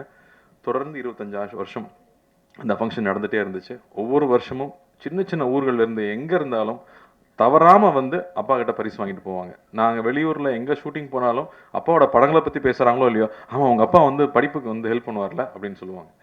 ஸோ அதை தொடர்ந்து பண்ணது தான். அதுக்கப்புறம் 25வது ஆண்டுக்கு அப்புறமா அகரம் எடுத்து அதை செய்ய ஆரம்பிச்சது. அகரம் எடுத்ததுக்கப்புறமா தான் வந்து வெறும் ஃபஸ்ட் மார்க் எடுத்தது மட்டும் கிடையாது, எங்கேருந்து ஃபஸ்ட் மார்க் எடுத்தான் அப்படிங்கிறது ரொம்ப முக்கியமாக இருக்குது அப்படிங்கிறது புரிதல் வந்துச்சு. எந்த இடத்துலேருந்து ஆரம்பித்து படித்து வந்தாங்க. இன்றைக்கி வந்து ஒவ்வொரு பசங்களும் அவங்களுடைய பேக்ரவுண்ட் சொல்லும்போது அப்பா எங்கேருந்து வந்தாருன்னு தான் யோசிக்க முடியுது. எங்களால் அதை நான் சொல்ல முடியாது. நாங்கள் வந்து ஆசீர்வதிக்கப்பட்டவங்க அப்படின்னு தான் சொல்லிக்கணும், இல்லை போன ஜென்மத்து புண்ணியம்னு சொல்லிக்கலாம். அப்பாவுக்கு பையனாக பிறந்ததுனால பல விஷயங்கள் கடந்து வந்துட்டோம். ஆனால் அப்படி இருந்தாலும் வந்து எதுவும் தெரிஞ்சுக்காமல் இங்கே வந்துட முடியாது. இதுக்கு பயங்கர ஹார்ட் ஒர்க் தேவை. யார் எந்த இடத்துல ஆரம்பித்தாலும் ஹார்ட் ஒர்க் பண்ணி தான் ஆகணும். இந்த கீழேருந்து ஆரம்பித்து நான் ரொம்ப கஷ்டப்பட்டேங்க அப்படி தான் வர முடிஞ்சுன்னு சொன்னால் அது உண்மைதான். கஷ்டப்படாமல் எதுவுமே கிடைக்காது. எல்லாருமே உழைச்சி தான் வர முடியும். எந்த விலை கொடுக்காம எதுவுமே கிடைக்காது. அந்த விலை எப்பவுமே காசு பணம் கிடையாது. உங்கள் தூக்கமாக இருக்கும், உங்களுடைய சந்தோஷங்களாக இருக்கும். இங்கே இருக்கிற எல்லாருமே ஏதோ ஒன்று பெருசாக விலை கொடுத்து இழந்து தான் இன்றைக்கி அவங்க படித்து இங்கே வந்திருக்காங்க. அதனால் இன்றைக்கி ஹார்ட் ஒர்க்கோ நம்ம தியாகம் பண்ணிக்கிற விஷயம் என்னவோ நிச்சயமாக அது பரிசளிக்குது. இல்லைங்க நான் வாழ்க்கை பூரா உழைச்சிட்டே இருக்கேன் எனக்கு எதுவுமே கிடைக்கலன்னு சொன்னால், நீ ரொம்ப நாள் வெயிட் பண்ணால் ரொம்ப பெருசாக கிடைக்கும்.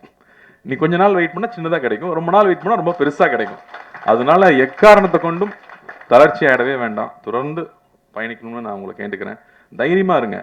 இங்கே அகரமில் ஒவ்வொரு வாட்டியும் நான் பசங்க கேட்குறது வந்து ஊர்லேருந்து படித்து சென்னைக்கு வந்துட்டேன், சிட்டிக்கு வந்துட்டேன். பசங்களை முக்கியமாக வந்து சிட்டிக்கு கொண்டு வந்து படிக்க வைக்கணுங்கிறது தான் ஒரு ஆசையே.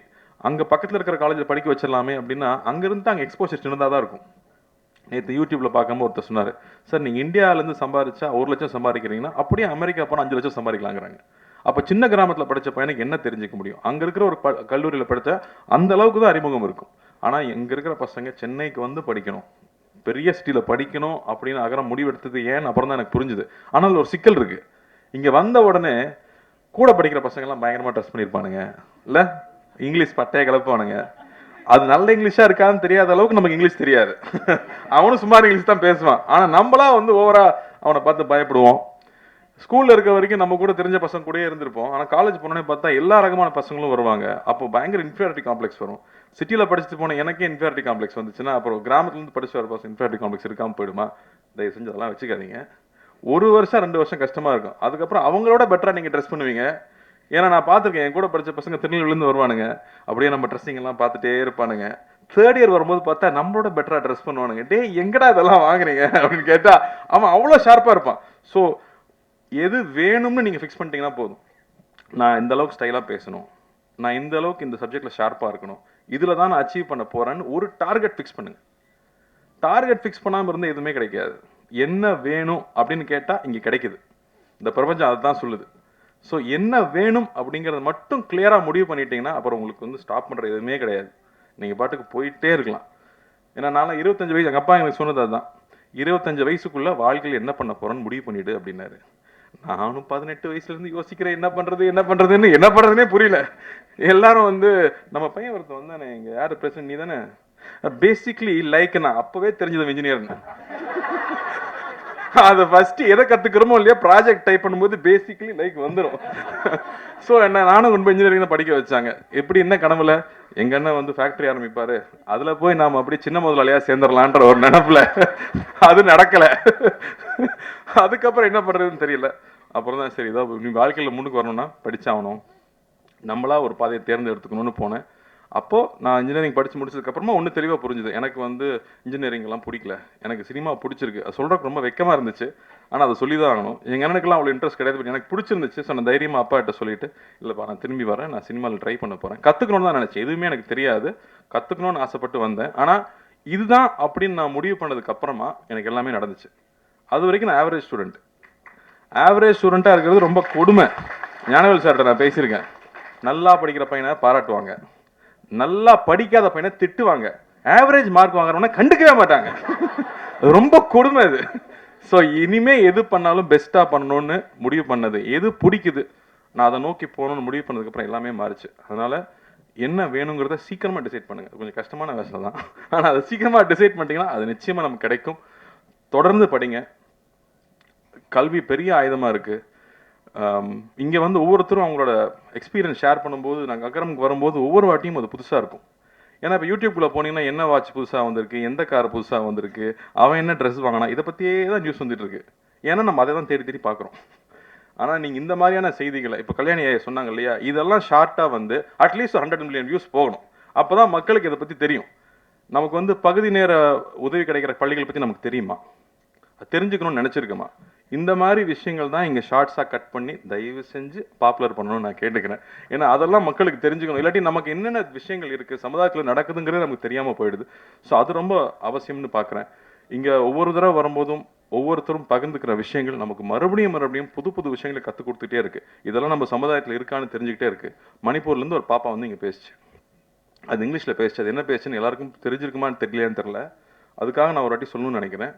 எங்கள் ஊரில் வந்து பிரச்சனை நடக்குது, எங்கள் ஊரில் வீட்டை விட்டு வெளியில் போக முடியல, அதனால் எங்கள் ஊரில் நிறையா குழந்தைங்க ஸ்கூலுக்கும் காலேஜுக்கும் போக முடியல, வீட்டில் உட்காந்துட்டு இருக்காங்க அப்படின்னு சொல்லுது. நான் அதிர்ஷ்டவசமாக இங்கே வந்ததுனால இங்கே நான் படிச்சுக்கிட்டு இருக்கேன். தயவு செஞ்சு எங்கள் ஊருக்காக பிரார்த்தனை பண்ணிக்கோங்க. தயவு செஞ்சு எங்கள் ஊரில் இருக்கிற குழந்தைங்களுக்கு மறுபடியும் பள்ளிக்கும் கல்லூரிக்கும் போகிறதுக்கு வழிவகுக்குங்க அப்படின்னு சொல்லி அந்த பாப்பா கேட்டுக்கிச்சு. அதை நம்ம அந்த சிச்சுவேஷன் நம்மளால் உணர முடியுமா? நம்ம வந்து தமிழ்நாட்டில் இருக்கோம், அதெல்லாம் என்னென்னு நமக்கு தெரியல. ஆனால் அங்கேருந்து படிப்புக்காக அந்த பொண்ணு இங்கே வந்திருக்கு. இதே மாதிரி நேபாளிலேருந்து வந்த கதைகள் நான் வந்து என் ஒய்ஃப் சொல்லி கேள்விப்பட்டிருக்கேன். அங்கேருந்து வந்து படிக்க முடியாது, தப்பிச்சு வரணுங்கிறப்ப லேக் எப்போ உறையுமோ, அங்கே ஒரு லேக் இருக்குமா, அந்த லேக் உறைஞ்சா கல் ஆயிருமா. அந்த டைமில் யாராவது போனாங்கன்னா அவங்க கூட குழந்தைய அமுச்சு விட்ருவாங்களாம், நீயாவது உயிரோடு இருங்கிற மாதிரி. அப்படி நடந்து வரும்போது ஐஸ் சாப்பிட்டுக்கிட்டே வருவாங்களாம். அப்படி வந்து இங்கே குழந்தைங்க படித்து அவங்க பெருசாக வந்திருக்காங்க. அப்படி கல்விக்காக எவ்வளோ விஷயம் நடக்குது அப்படின்னு நினைக்கும் போது ரொம்ப ரொம்ப ஆச்சரியமாக இருக்குது. அதனாலேயே தான் இன்றைக்கி எங்கே போனாலும் நீங்கள் வந்து எனக்கு படிப்புக்கு ஹெல்ப் பண்ணுங்கன்னு சொன்னால், இங்கே எனக்கு தெரிஞ்சு தமிழ்நாட்டில் யாரும் இல்லைன்னு சொல்லவே மாட்டாங்க. நிச்சயமாக ஹெல்ப் பண்ணுவாங்க நம்புகிறேன். அதே மாதிரி நானும் கேட்டுக்கிறேன், உங்கள் வீட்டில் வேலை செய்கிறவங்களா இருக்கலாம், பக்கத்தில் இருக்கிறவங்களா இருக்கலாம், படிப்புக்குன்னு கேட்டால் கையில் கொடுத்துடாதீங்க, ஸ்கூல்லேயே போய் காசை கூட கட்டிடுங்க. அது பெரிய ரிசல்ட் கொடுக்குது அப்படின்னு நிச்சயமாக தெரியுது. அதுக்கப்புறம் என்னோட பொண்ணுக்கு வந்து ஒரு ப்ராஜெக்ட் இருந்துச்சு. அப்பா சொன்ன மாதிரி காஸ்ட்லியான ஸ்கூல் தான், பட் எனக்கு ரொம்ப ஆசையாக இருக்கும். கிளாஸ்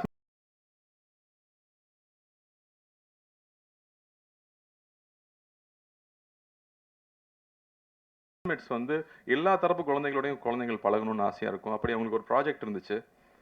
ஒரு கவர்மெண்ட் ஸ்கூலில் போய் அங்கே இருக்கிற குழந்தைங்ககிட்ட ஒரு ப்ராஜெக்ட் பண்ணி அவங்க இன்ட்ராக்ட் பண்ணி, நீ ஏன் ஸ்கூலுக்கு வர்றதுக்கு உனக்கு ஏன் பிடிக்குது, உங்கள் அப்பா ஸ்கூலுக்கு அனுப்பலன்னா நீ எப்படி சண்டை போட்டு வருவ அப்படின்னு கேட்குறதுக்கு ஒரு ப்ராஜெக்ட். அதில் தன் வயசில் இருக்கிற குழந்தைகள் கூட போய் அங்கே உட்காந்து பேசி அவங்க ஒரு ப்ராஜெக்ட் பண்ணிட்டு வந்தாங்க. அதுக்கப்புறமா ஒரு ஒரு ப்ராஜெக்ட் வச்சு எக்ஸ்பிளைன் பண்ணாங்க. அப்போ வந்து ரொம்ப இன்ட்ரெஸ்டிங்காக ஒரு விஷயம் நடந்துச்சு. எஜுகேஷன்னா என்ன அப்படிங்கிற கேள்வியை கேட்குறாங்க, பாப்பா கிட்ட கேட்குறாங்க. அது சொல்லுது, சக மனுஷனை மதிக்க கற்றுக் கொடுக்குது அப்படின்னு. சரி, அப்போ ஓகே, அப்போது அது எவ்வளோ முக்கியமாக இருக்குது அந்த விஷயம் அப்படிங்கும்போது எனக்கு ரொம்ப ரொம்ப பெருமையாக இருந்துச்சு. ஸோ அந்த புரிதல் எல்லாருக்கூடையும் போய் பழகிறப்ப தான் கிடைக்குது. அதனால் நாமளும் குழந்தைகளை எல்லாருக்கூடையும் பழகிறதுக்கான சந்தர்ப்பங்களை ஏற்படுத்தி கொடுக்கணும். அப்போ தான் தன்னுடைய வாழ்க்கை தனக்கு கிடைச்ச விஷயங்களை மதித்து நேரான வழியில் அப்பா சொன்ன மாதிரி அந்த டிசிப்ளினும் அந்த கல்வியை நோக்கி போகிற உழைப்பும் ரொம்ப முக்கியமாக இருக்கும். ஸோ அதை நாமளும் செய்யணும்னு நான் கேட்டுக்கிறேன். வாய்ப்பளித்ததுக்கு நன்றி. ரொம்ப ரொம்ப சந்தோஷம். அகரம் தம்பி தங்கைகள் எல்லாருக்கும் என்னுடைய வாழ்த்துக்கள். தைரியமாக இருங்க. என்றைக்கும் எந்த காம்ப்ளெக்ஸும் வச்சுக்காதீங்க. ஒருத்தனுக்கு 1 வருஷத்தில் கிடைக்கும். ஹார்ட் ஒர்க் பண்ணால் நமக்கு 5 வருஷத்தில் கிடைக்கும், இல்லை 10 வருஷத்தில் கிடைக்கும். ஒர்க் பண்ணுங்கள்.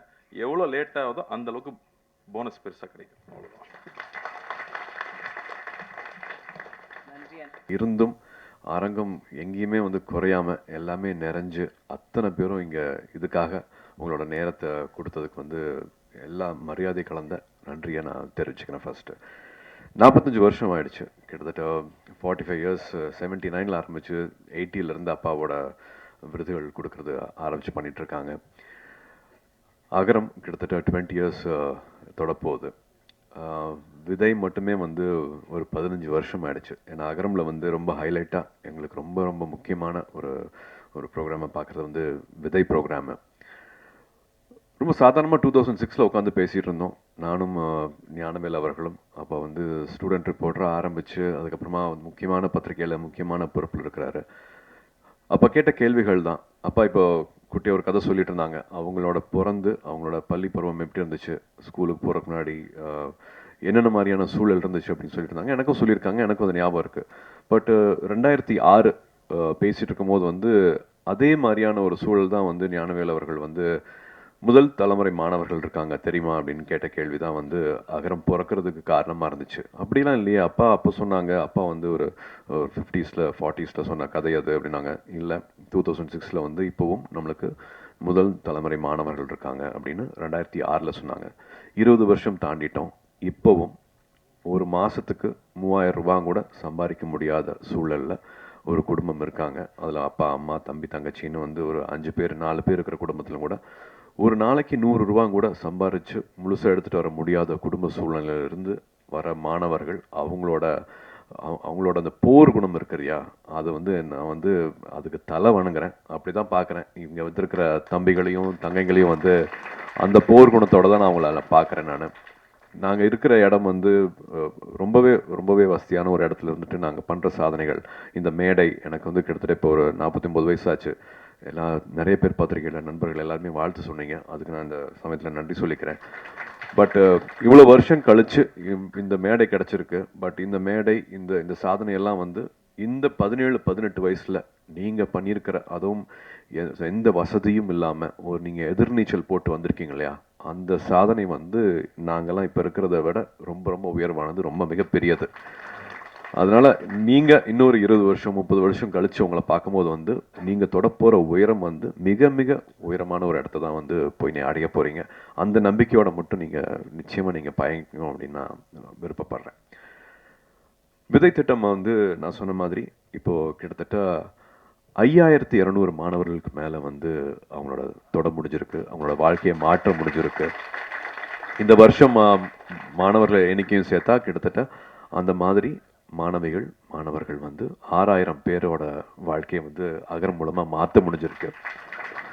இது அவங்களோட ஒவ்வொருத்தவங்களோட வாழ்க்கை முறை மட்டும் இல்லாமல் அவங்களோட குடும்ப சூழலாகட்டும், அவங்க எங்கேருந்து வராங்களோ அந்த கிராமங்களாகட்டும், அவங்களுக்கெல்லாம் வந்து ஒரு வழிகாட்டியாக இருந்திருக்காங்க. ஸோ அது வந்து ஒரு ரிப்பிள் எஃபெக்ட் மாதிரி ஒருத்தவங்களுக்கு வழிகாட்டுறது வந்து அவங்க குடும்பத்தில் இருக்கிற தம்பி தங்கைகளாகட்டும், அவங்க வீட்டில் இருக்கிறவங்களாகட்டும், தெருவில் இருக்கிறவங்களாகட்டும், அவங்க கிராமத்தில் இருக்கிறவங்களாகட்டும், எல்லாருக்குமே வந்து ஒரு அவேர்னஸ் கிடைக்குது, ஒரு விழிப்புணர்வு கிடைக்குது. இதுக்கப்புறமா இது பண்ணலாமா, இதுக்கப்புறமா இங்கே போகலாமா, இவங்க இருக்காங்களா, இவங்ககிட்ட கேட்கலாமா, இவங்க நம்மளுக்கு வழிகாட்டுவாங்களா, மெட்ராஸில் ஒரு அண்ணா இருக்காங்க, ஒரு அக்கா இருக்காங்களா அப்படிங்கிற மாதிரி ஒரு ரிப்பிள் எஃபெக்ட் மாதிரி தான் வந்து இந்த 20 வருஷம் வந்து ரொம்ப அழகாக கடந்திருக்கு அப்படின்னு சொல்லுவேன். இது வந்து அகரம் இருக்கவங்கனால மட்டும் கிடையாது. இந்த ஒரு நல்லுள்ளம் வந்து அத்தனை பேர்கிட்ட வந்திருக்குது. உங்களுக்கே தெரியும், விதை திட்டம் வந்து முதல் தலைமுறை மாணவர்கள் அரசு பள்ளியில் படிச்சுட்டு வரவங்க. அவங்களுக்கு வந்து ஒரு தலைமை ஆசிரியர் வந்து ஒரு லெட்டர் மாதிரி கொடுப்பாங்க. 8ஆவதுலேருந்து 10ஆவது 12ஆவது வரைக்கும் நான் அவங்களை பார்த்துருக்கேன். இது தகுதியான மாணவர் மாணவி அப்படிங்கிற மாதிரி லெட்டர் கொடுப்பாங்க. ஒரு 10,000 கிட்டத்தில் லெட்டர் வரும். பட் அதுலேருந்து நாங்கள் ஒரு 1500 எடுத்து அப்புறமா அது வந்து ஒரு 700 500 மாதிரி மாறும். ஸோ இந்த ப்ராசஸ்க்கு வந்து ஹெல்ப் பண்ணுறது வந்து அத்தனை பேர், அப்பா அம்மா ஆசிரியர், அந்த ஊருக்கு வழிகாட்டுறவங்க. தடையுமே இருக்காது, ஒரு அட்ரஸ் இருக்காது, வழித்தடம் இருக்காது.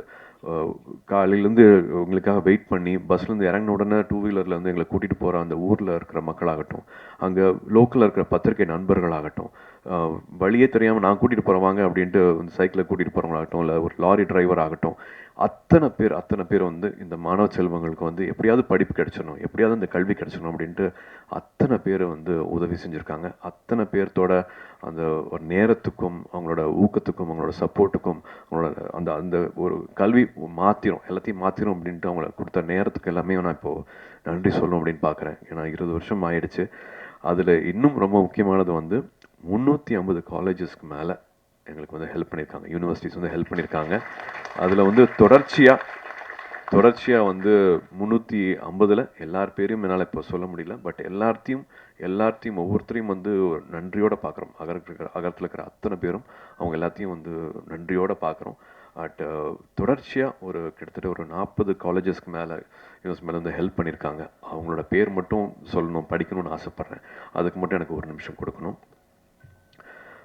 அறுபடை வீடு institute of technology Chennai, Agni engineering college Chennai, Alpha arts and science college Chennai, Apollo arts and science college Chennai, Apollo hospitals Chennai, Aravind eye hospitals Chennai, ABC polytechnic college Mayiladuthurai, Bharath university Chennai, Builders engineering college Erode, Dhaanish Ahmed college of engineering Chennai, DOT school of design Chennai, doctor MGR university Chennai, Excel college of engineering Erode, Einstein Group of Institute, Tirunelveli, Hindustan Group of Institutes, Coimbatore, JPR Mamalan Group, Chennai, Kaveri Hospitals, Chennai, KG Hospitals of Pharmacy and Research Institute, Viluppuram, Kumaraguru College of Liberal Arts and Kumaraguru College of Technology, Coimbatore, MAM Group of Institutions, Trichy, Michael Job College of Arts and Science College for Women, Coimbatore, Dr. MGR Janaki Arts and Science Women's College, Chennai, Nanda Arts and Science College, Erode, Pavai Engineering College, Namakkal, PPG College of Nursing, Coimbatore, PSNA Engineering College, Dindigul, Rajalakshmi Group of Institutions, Rajalakshmi Engineering College, Rajalakshmi Institute of Technology, Rajalakshmi College of Nursing, Chennai, Ranganayaki Engineering College, Virudhunagar, Rover College Engineering, Perambalur, RVS College of Arts and Science, Coimbatore, RVS Kumaran Arts and Science College, Dindigul, Sriram Engineering College, Chennai, Shankara College of Chennai, Sankaraj College of Science and Commerce, Coimbatore, Satyabama Institute of Science and Technology, Chennai, Saptagiri Group of Institutions, Dharmapuri, Savita Engineering College, Chennai, SSM College of Engineering, Kumarapalayam, SKR College of Engineering, Chennai, Sri Krishna Group of Institutions, Coimbatore, Sri Subramania College of Engineering, Palani, SRM Institute of Science and Technology, Chennai, Vailtech University, Chennai, Wales Institute of Science, Technology and Advanced Studies, Chennai, Venkateshwara Hospitals, Chennai, Valliammal College for Women, Anna Nagar, Chennai, Vikram Group of College, Sivagangai, VIT University, Vellore, and Zoho University, Chennai. இன்னும் அத்தனை பேர் இருக்கிறாங்க. அத்தனை பேருக்கும் வந்து மனமார்ந்த நன்றியை சொல்லிக்கணும். ஏன்னா போய் இல்லை அப்படிங்கிற வார்த்தையை வந்து இது வரைக்கும் வந்ததே கிடையாது. அவங்க கொடுக்குற ஊக்கம் அது வந்து அவங்க வீடாக பார்க்குறாங்க. அங்கே இருக்கிற மாணவிகளை வந்து அவங்கள வீடாக அவங்க பார்க்க வைக்கிறாங்க.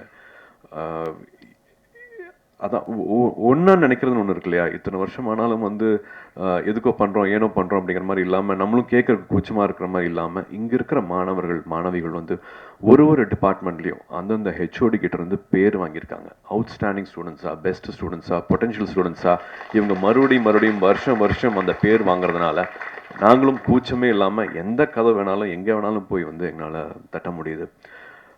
இது வந்து விதையில் வந்து ரொம்ப ரொம்ப முக்கியமான ஒரு அழகான சாதனை நான் சொல்லுவேன். அதே மாதிரி வந்து முன்னாள் மாணவர்கள், இப்போ முன்னாடி பேசின மாதிரி அலுமினிஸ் ஒரு கிட்டத்தட்ட 3400 பேர் வந்து அகரம் முன்னாள் மாணவர்கள் தான் கிட்டத்தட்ட இப்போ அகரம் முன்னெடுத்துட்டு போகிறது. அவங்களும் வாலண்டியர்ஸும் இல்லாமல் வந்து இதை பண்ணியிருக்க முடியாது.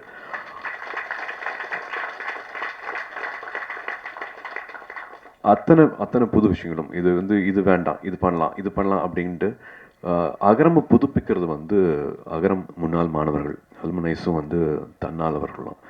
அவங்களோட இன்னும் ஸ்பெஷல் ப்ராஜெக்ட்னு பார்த்தா வந்து தை அப்படின்னு சொல்லுவேன், வழிகாட்டிகள்னு சொல்லுவேன், ஜவாது மலையில் வந்து மலைப்பகுதிகளில் இப்போ நீங்கள் பேசுகிற மாதிரி கேட்ட மாதிரி வந்து அங்கே இருக்கிற மலைப்பகுதிகளில் கிட்டத்தட்ட ஒரு 100 ஸ்கூலில் வந்து ஃபெலோஷிப்பில் வந்து அங்கே டீச்சர்ஸாகவே ஜாயின் பண்ணியிருக்கிறாங்க. முன்னாள் மாணவர்கள் வந்து அங்கே கிட்டத்தட்ட ஒரு 60 பள்ளிகளுக்கு மேலே வந்து மறுபடியும் அதை புதுப்பிச்சு மறுபடியும் அவங்க மாணவர்கள் சேர்க்கையை அதிகரித்து அங்கே வந்து 1 வருஷம் 2 வருஷத்துக்கு மேலே அந்த சூழ்நிலை வந்து ரொம்ப வேறு மாதிரி. அங்கே வந்து அங்கேயே தங்கணும், அந்த சமூகத்துக்கூட பழகணும், ஃபோன் வசதிகள் இருக்காது, அங்கே தான் தங்க முடியும், அடிக்கடி வெளியில் வந்துட்டு போக முடியாது. இது மாதிரி சொன்ன மாதிரி வந்து ஸ்கூலுக்கு வராத பழக்கமே இல்லாதவங்களை வந்து மறுபடியும் பள்ளி படிப்பு கூட்டிகிட்டு வருதுங்கிறது வந்து சாதாரண விஷயமே கிடையாது. அவங்களெல்லாம் கூப்பிட்டு கேட்டிருக்கோம், என்ன எப்படி இதை பண்ணுறீங்க, அகரம் என்ன சொல்லி கொடுத்துருக்கு, அகரம்னா என்ன அப்படின்னு கேட்கும்போது ஒவ்வொருத்தங்க ஒரு விஷயம் சொன்னாங்க. அதில் ஒரு தங்கை வந்து அகரம் தான் நான் தான் அகரம் அப்படிங்கிற மாதிரி சொல்லிச்சு. என்ன சொல்கிறேன் புரியல அப்படின்னு சொன்ன கேட்கும்போது, இல்லை சூழல் வந்து எல்லாமே ரொம்ப சேலஞ்சிங்காக இருக்கும், எதுவுமே வந்து கிட்டத்தட்ட எதுவுமே சரியாக இருக்காது, சுற்றி இருக்கிறது எல்லாமே தப்பாக இருக்கும், பட் எல்லாத்துலேயும் என்ன நடந்தாலும் வந்து எப்படி வந்து ரெசிலியன்ஸோடு இருக்கிறது, எப்படி நம்பிக்கையோடு இருக்கிறது, எப்படி பாசிட்டிவாகவே இருக்கிறது, வாழ்க்கையில் எது பெருசு அப்படிங்கிறத வந்து முடிவு பண்ணிட்டு எது வேணும் அப்படிங்கிறத வந்து தீர்மானிச்சுட்டு அதை நோக்கி மட்டுமே போகணும், எந்த காம்ப்ரமைஸும் பண்ணிக்காம நம்ம நினைச்சதை அடையிறது எப்படி அப்படிங்கிறத வந்து அகரம் சொல்லி கொடுத்துருக்கு. நான் தான் அகரம் தான் நான் அப்படிங்கிற மாதிரி சொல்லிச்சு. அது ஒவ்வொரு மாணவிக்கும் ஒவ்வொரு மாணவனுக்கும் அகரம் இருக்கிற அத்தனை பேருக்கும் வந்து அது ஒரு எடுத்துக்காட்டு மாதிரி இருந்துச்சு அவங்க சொன்ன அந்த வார்த்தை. அது நம்ம லைஃப்லயும் அது ரொம்ப ரொம்ப வேணும் அப்படின்னு நினைக்கிறேன். எந்த பொசிஷன்ல ஆரம்பத்தில் இருந்தாலும் சரி, நடுவில் இருந்தாலும் சரி, ஃபேடிங்கான ஒரு கெரியர் கிராஃப்ல வந்து ஒரு ஃபேடு வரும், அந்த டைம்லையும் சரி, நிச்சயமா எல்லாமே வந்து சரியா போகாது, நிறைய விஷயங்கள் வந்து நம்ம எதிர்பார்க்காத மாதிரி போகும், நெகட்டிவிட்டி வந்து ரொம்ப அதிகமா இருக்கும். பட் அந்த டைம்ல பாசிட்டிவான விஷயங்களை மட்டுமே நினைக்கிறது, பாசிட்டிவா மட்டுமே பேசுறது. ஏன்னா we can always choose to complain, மற்றவங்களை பற்றி தப்பாக பேசுறதோ, இது சரியில்லை அது சரியில்லைன்னு சொல்றதுக்கோ, இல்லாட்டி எடுத்தோடனே கான்வர்சேஷனில் முதல் வார்த்தையே வந்து எது வந்து தப்பாக நடந்துட்டு இருக்கோ அதை பற்றி ஆரம்பிக்கிறது வந்து நிறைய பேருக்கு வந்து அது பழக்கமாக இருக்கலாம். எல்லாத்தோட வாழ்க்கையிலும் நிறைய கசப்பு இருக்கலாம். பட் அது எல்லாத்தையும் மறந்து நல்லது மட்டுமே பேசுவோம், ஆக்கப்பூர்வமாக மட்டுமே இருப்போம்.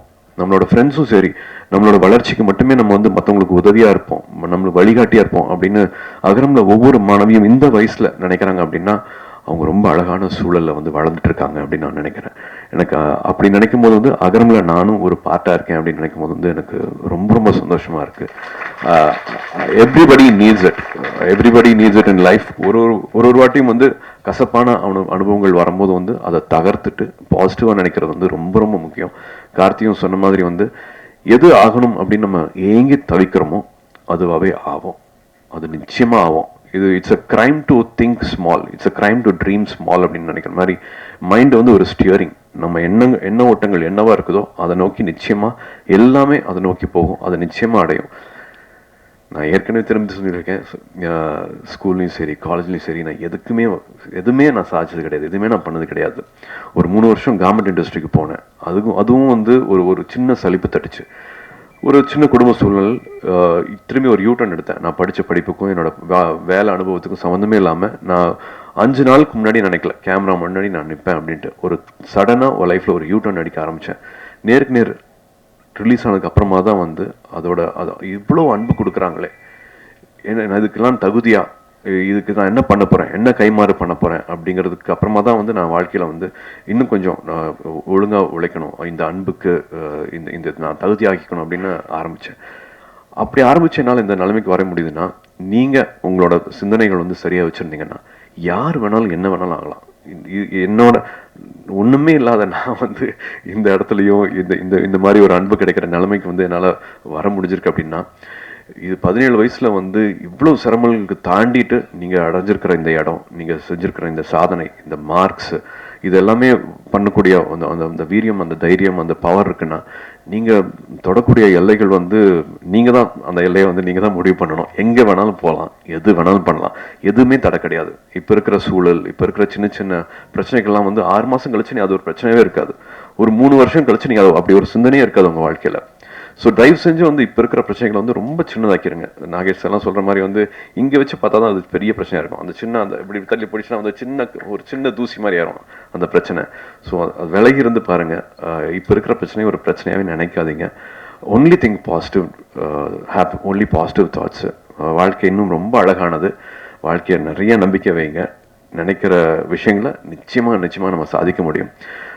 ஐயா சொன்ன மாதிரி வந்து அப்பாவும் சொன்ன மாதிரி வந்து அப்பா 20 வருஷத்துக்கு முன்னாடியே வந்து சூலூரில் ஆரம்பிச்சிருக்காங்க. ஸ்கூல் மேனேஜ்மெண்ட் கமிட்டி எஸ்எம்சின்னு சொல்கிற பள்ளி மேலாண்மை குழு வந்து ரொம்ப முக்கியமான அழகான மாற்றங்களை கொண்டுட்டு வந்துட்டுருக்கு. 2 வருஷமும் அந்த மாற்றங்களை பார்த்துட்ருக்கோம். அதுக்கும் வந்து இங்கே இருக்கிற மாணவர்களுக்கு நான் நன்றி சொல்லிக்கிறேன். அந்த தன்னார்வல் குழுவுக்கும் வந்து நான் நன்றி சொல்லிக்கிறேன். ஏன்னா இவங்களோட அந்த இணை மூலமாக தான் வந்து பெரிய மாற்றங்கள் நடந்துட்டு வந்துட்டு இருக்குது. ஒவ்வொருத்தரும் பள்ளியில் திரும்பி நம்மளோட நேரத்தை செலவழிக்கிறது வந்து ரொம்ப முக்கியமான ஒரு விஷயமா இருக்குது. ஸ்கூலுக்கு மறுபடியும் வந்து கிராமங்களில் இருக்கிற படித்து வந்திருந்தோம்னா அந்த ஸ்கூலில் நம்மளை மறுபடியும் நினச்சிக்கிறது ரொம்ப முக்கியமாக இருக்குது. அங்கே இருக்கிற பெற்றோர்கள் அந்த பள்ளியோட நடவடிக்கையிலும் சரி, தயவு செஞ்சு ஒரு உறுப்பினராக இருங்க. பெரிய மாற்றங்கள் வந்து 2 வருஷமாக பார்த்துட்ருக்கிற நம்பிக்கையில் சொல்கிறேன். கல்விங்கிறது வந்து ஒரு ஆயுதம், கல்விங்கிறது ஒரு கேடயம். நம்ம இப்போ பார்த்த மாதிரி இவ்வளோ சேஞ்சஸ் பார்த்துட்டு இருக்கிற மாதிரி, மணிப்பூர்ந்து வந்துக்கிற தங்கை சொல்கிற மாதிரி நம்ம ரொம்ப கொடுத்து வச்ச வாழ்க்கையை நம்ம இங்கே வாழ்ந்துட்டுருக்குறோம். கல்வி வந்து எல்லாருக்குமே கிடைக்கணும். அப்போ பேசுகிற மாதிரி இல்லாமல் இப்போவும் முதல் தலைமுறை மாணவர்கள் இருக்காங்க. இது சேரிட்டி கிடையாது, இது வந்து ரெஸ்பான்சிபிலிட்டி, இது நம்மளோட பொறுப்பு. அகரம் வந்து உங்களோடது. இது எப்பவும் தொடர்ந்து போகிறதுக்கு எல்லாரும் ஊர் கூடி தேர் எழுப்போம். எல்லாருக்கும் ரொம்ப நன்றி. இந்த நேரம் கொடுத்ததுக்கு ரொம்ப நன்றி. வணக்கம்.